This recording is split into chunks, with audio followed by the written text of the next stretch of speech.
नमस्कार, मी उज्ज्वला. शौर्यस क्लाउड किचनमध्ये मी तुमचं मनापासून खूप खूप स्वागत करत आहे.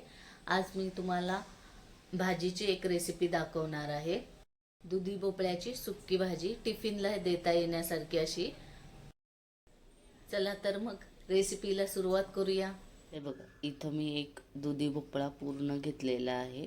त्याचे असे साल काढून असे काप केलेले आहेत. आणि हे 2 चमचे चणा डाळ भिजत घातलेली आहे. हे दोन्ही स्वच्छ धुवून कुकरला एक शिट्टी करून घ्यायची आहे, शिजवून घ्यायचं आहे. हे बघा, भाजी फोडणी टाकण्यासाठी मी इथं एक छोटी पळी तेल घातलेलं आहे. त्याच्यात आता थोडंसं हिंग घालूया. थोडी मोहरी घालायची आहे. मोहरी तडतडली की जिरे घालायचे आहेत थोडेसे. आता एक बारीक चिरलेला कांदा घालायचा आहे आणि फ्राय करून घ्यायचा आहे. हे बघा, कांदा थोडासा परतल्यानंतर एक टोमॅटो बारीक चिरून घालायचा आहे, तोही परतून घ्यायचा आहे. आता याच्यात 1 चमचा आलं लसूण आणि मिरचीची पेस्ट घालायची आहे.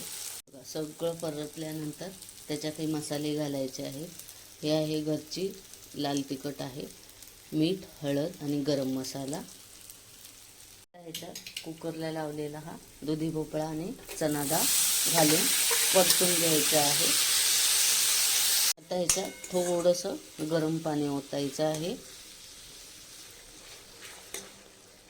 पातळ घट्ट तुम्हाला जशी हवी तशी पाणी ओता आणि 2 मिनटं फक्त झाकून ठेवायचं आहे. बघा, 2 मिनटं आता पाणी घालून शिजवून घेतलेलं आहे. आता ह्याच्यात 2 चमचे शेंगदाण्याचं कूट घालायचं आहे आणि बारीक चिरलेली कोथिंबीर घालायची आहे. हे बघा, अशी छान अशी दुधी भोपळ्याची डाळ टाकून भाजी रेडी झालेली आहे. हे बघा, इथं मी मुलांचा टिफिन भरत आहे. हे बघा, किती छान अशी भाजी झालेली आहे.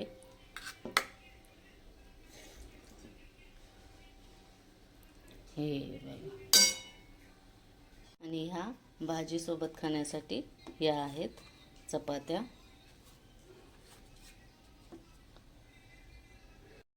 कशी वाटली तुम्हाला माझी ही दुधी भोपळ्याच्या भाजीची रेसिपी? अशी तुम्ही घरी करा, सगळे चाटून पुसून खातील. सगळी पूर्ण फिनिश होईल तुमची ही भाजी. लहानांपासून मोठ्यांपर्यंत सगळ्यांना अशा प्रकारची भाजी आवडेल.